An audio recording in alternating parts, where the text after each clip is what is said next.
আলহামদুলিল্লাহ থেকে আরেক আয়াত।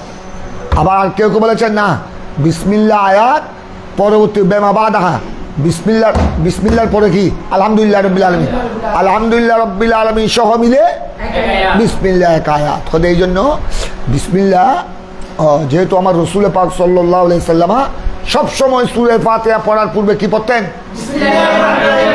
এই জন্য ইমামগণের মধ্যে কি হয়ে গেল, ইখতিলাফ হয়ে গেল। এটাকে বিসমিল্লাহ সূরা ফাতিহা বেরাসাহা মানে কি বললাম, স্বতন্ত্র নিজস্ব মুস্তাকিল আয়াত না এটা।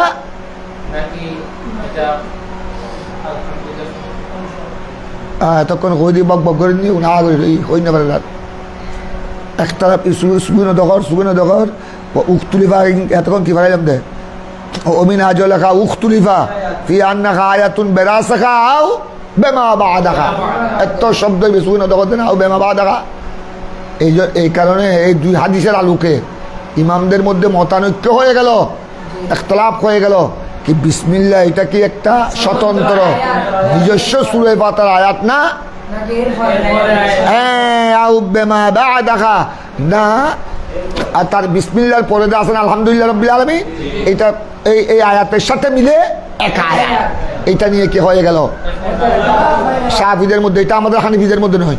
আমাদের হানিফিদের মধ্যে তো জমহুর হানিফির মতো তো অধিকাংশ হানিফির মধ্যে বিসমিল্লাহ এটা সূরা ফাতিহার কি নয়, প্রথম অংশ নয়, প্রথম অংশ নয়, মাঝখানের অংশ নয়, শেষের অংশ নয়, বরং আমরা সূরা ফাতিহার পূর্বে বিসমিল্লাহ পড়ি ওই তাবারুকের জন্য। অন্যান্য সূরার পূর্বে যেভাবে পড়ি, অন্যান্য সূরার পূর্বে আলাম তারা, লাইলাফে, আর আয়াতাল্লাযী, সূরা কাউসার, সূরাতুল ফালাক, সূরাতুন নাস, এগুলোর পূর্বে যেভাবে আমরা বরকতের জন্য কি পড়ি, ঠিক তদ্রূপ আমরা সূরা ফাতিহার পূর্ব বিসমিল্লাহির রহমানির পড়ি। আমাদের জমহুরে আহনাফের মতে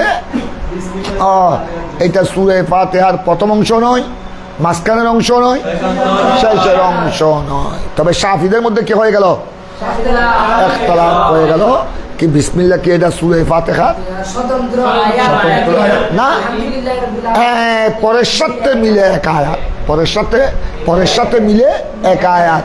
এটার মধ্যে কি হয়ে গেল, শাফির মধ্যে কেউ কেউ বলেছেন এটা স্বতন্ত্র আয়াত সূরা ফাতিহা, আর কেউ কেউ বলেছেন এটা মা বাদের সাথে মিলে।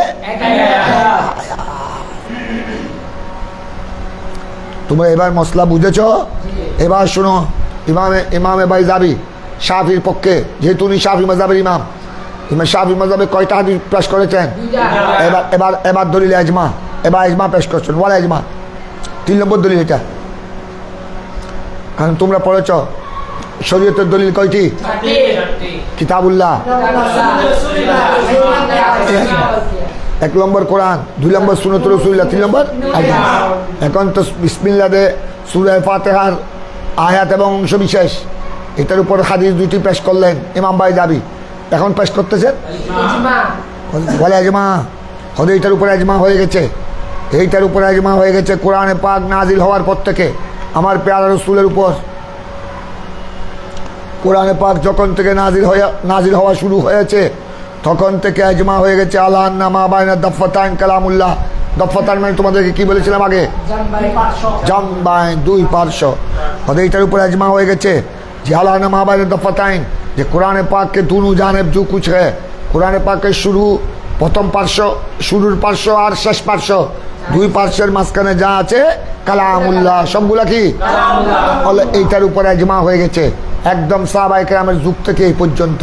তো সুতরাং এই ইজমা থেকে, দলিল ইজমা থেকে বোঝা গেল আপনার যেহেতু কোরআনে পাকের 2 পার্শ্বে যা আছে, তো 2 পার্শ্বের মধ্যে যা আছে এর মধ্যে বিসমিল্লাহ আছে নাই?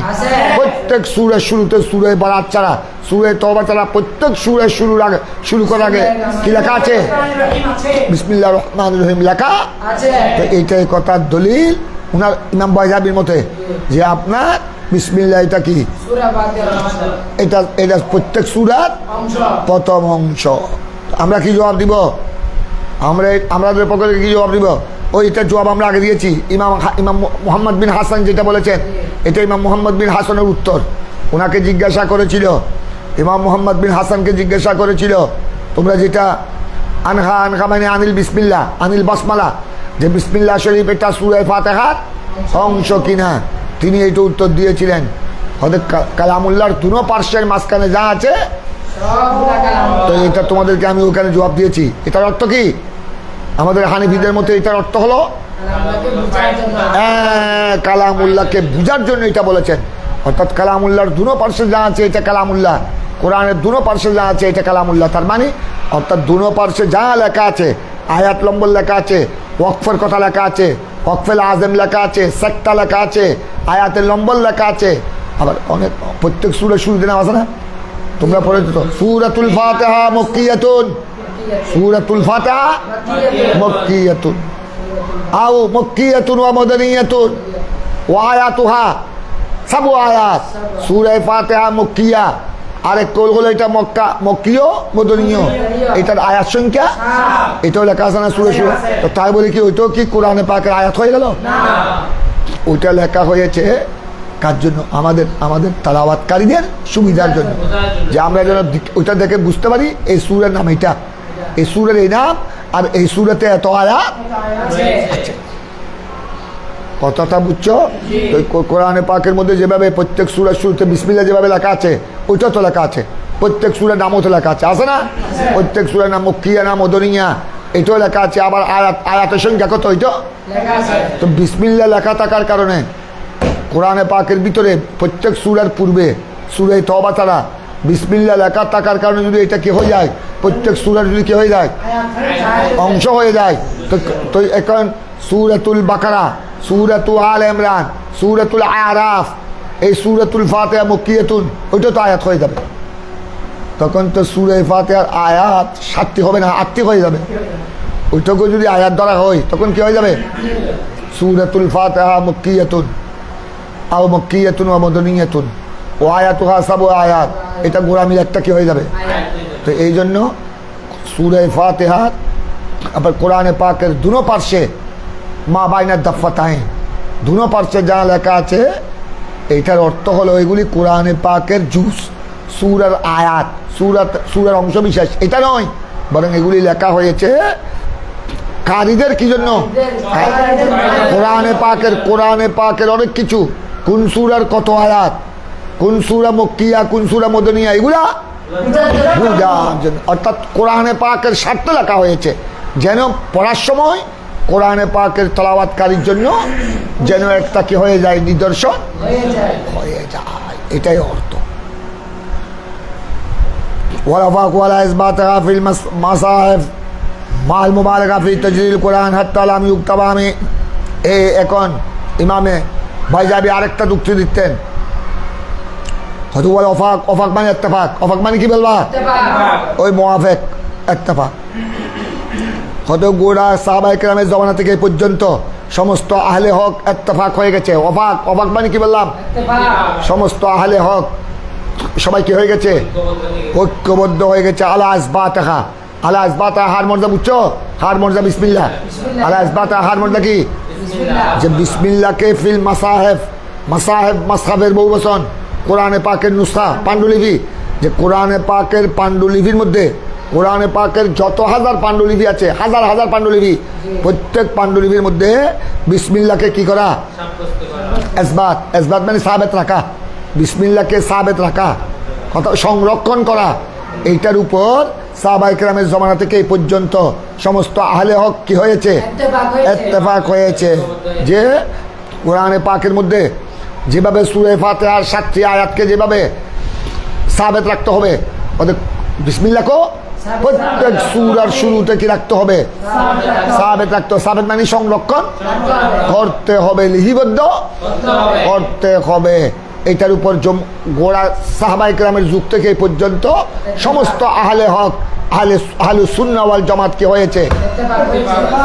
তো যখন ভালো করে খেয়াল করো, যখন সবাই এই কথার উপর ইত্তেফাক হয়ে গেছে, নিশ্চয়ই বোঝা গেল বিসমিল্লাহ এটা প্রত্যেক সূরায়ে তওবা ছাড়া, সূরায়ে তওবা, সূরায়ে বারাত ছাড়া 113টি সূরা, প্রত্যেক সূরার এটা প্রথম অংশ। কারণ এটা প্রথম অংশ না হলে, প্রথম আয়াত না হলে কোনোদিন ওইটাকে এইভাবে সাবেত রাখার উপর, এইভাবে সংরক্ষণ, প্রত্যেক সূরার শুরুতে সূরা তওবা ছাড়া এটাকে সাবেত রাখার উপর সবাই সাহাবায়ে কেরামের যুগ থেকে এই পর্যন্ত সমস্ত আহলে হক কি হতেন না?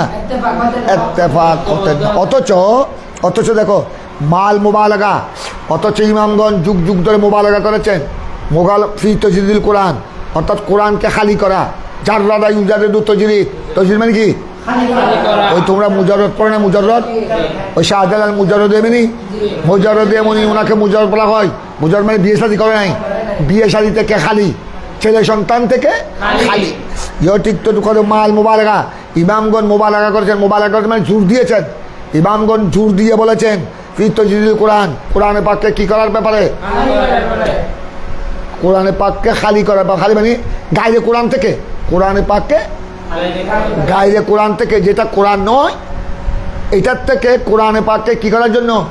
খালি করার উপর ইমামগণ সাহাবায়ে কেরামের যুগ থেকে কি করেছেন? জোর দিয়েছেন।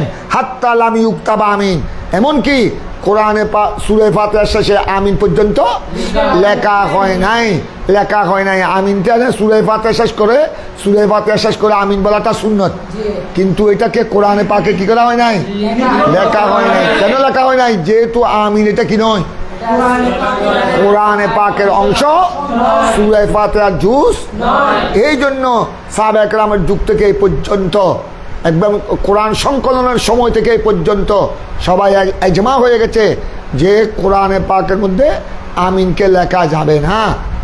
কেন ইজমা হয়ে গেছে? যাতে গায়ে কোরআন থেকে কোরআন কি হয়ে যায়? খালি হয়ে যায়, মুক্ত। অথচ দেখো, অথচ আমিন লেখা হয় নাই, কিন্তু সূরা ফাতিহার শুরুতে, অন্যান্য সূরার শুরুতে, সূরা তওবা তারা বিসমিল্লাহ কি করা হয়েছে? লেখা হয়েছে। প্রত্যেক নুসখা, প্রত্যেক পাণ্ডুলিপি তুমি আরব